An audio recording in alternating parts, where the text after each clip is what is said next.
Hey guys, it's Raine. Welcome back to my channel, and in today's video I want to share with you 5 free mobile games that I've played recently and that I think you should play too. All of these games I've played on my RealMe 5 Pro, but I'm pretty sure it's fine on most mobile phones.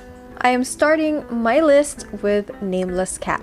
In this game, you play as a cat, and a cute one at that, but then again, in my eyes, all cats are cute. Back to the point. This is a platformer on mobile, and I'd say the controls are pretty good. I feel like for platforming games, it's always better to play with a controller with actual buttons, but the devs at Kodaba Games made this one really fine to play on a touchscreen because the in-screen buttons are so big.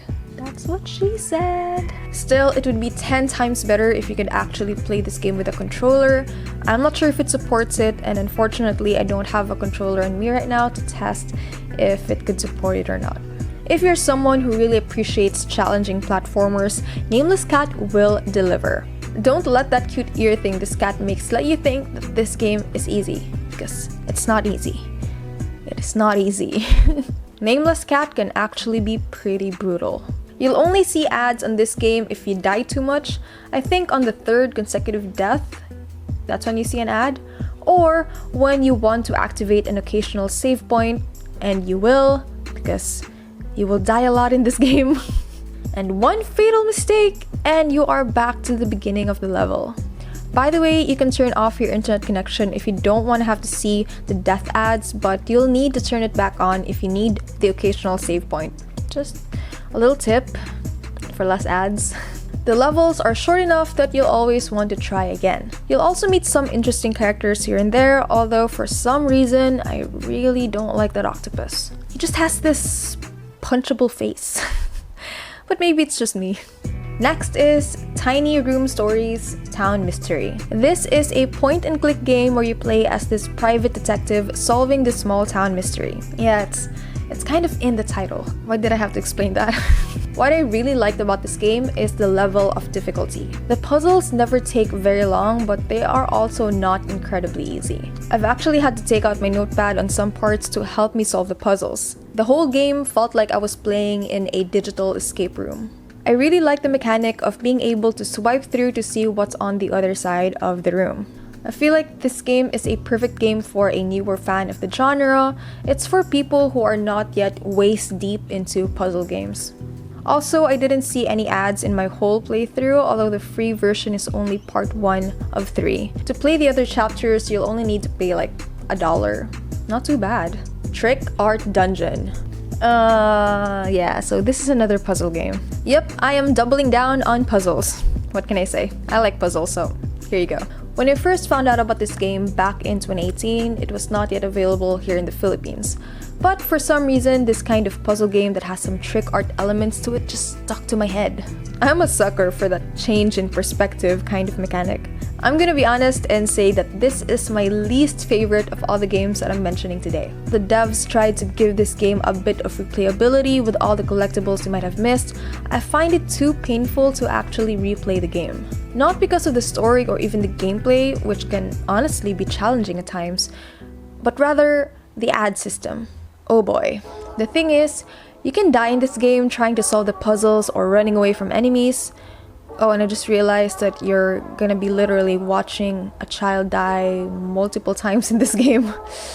Every time you die, unless you want to watch an ad, you go back to the beginning of the level. This sucks, especially if you want to play this game without internet connection. Sure, it's playable, but it's agonizing. The difference between how Trick Art Dungeon did their ad placements in comparison to NamelessCat is the length of the levels. Trick Art Dungeon's levels are long enough that it's so annoying to have to restart the game. Oh, and if you want to replay a chapter that you've already cleared, you actually have to watch an ad again. Still, the gimmick, the low poly aesthetic, and the story are, I think, reason enough to play this game. Although there's a lot of patience required to enjoy it. Good pizza, great pizza. It says new on the icon, but this has been out for a while. I remember playing this in like 2015 or 2016.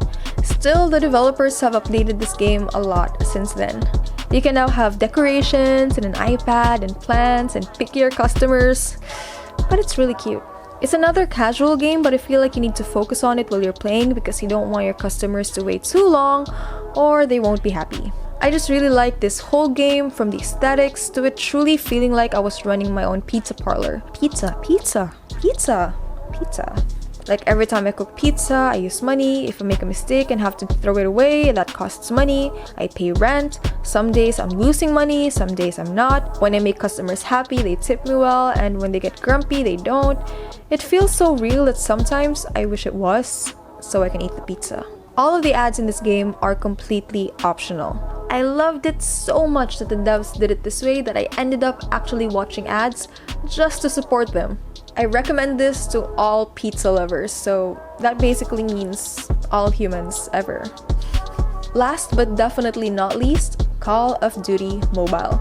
I love this game. Not all aspects of it. I only play this game every once in a while, but when I do, I am absolutely hooked. This is definitely, in my humble opinion, the best first-person shooter on mobile. The controls are A+, and because it's so popular, you'll never have to wait too long to get into a match. My favorite multiplayer game modes are unfortunately not mainstays, but that's okay because I noticed that they tend to cycle back every once in a while. My favorite modes are Kill Confirmed and Gunplay. I love how the tables can completely turn on Kill Confirmed, and I love how I'm essentially forced to try out many different guns on Gunplay so I can never get comfortable. Every single time I or my team wins, it's an instant high. When I lose, I get so motivated to get back in there and win the next round. I don't play Battle Royale though, so I'm not a good judge on whether or not COD Mobile's version of it is good or not. If you are a BR fan and you have opinions of it, please let me know. And that is it for today's video. I hope you guys enjoyed it, and I'll see you guys next time. Bye!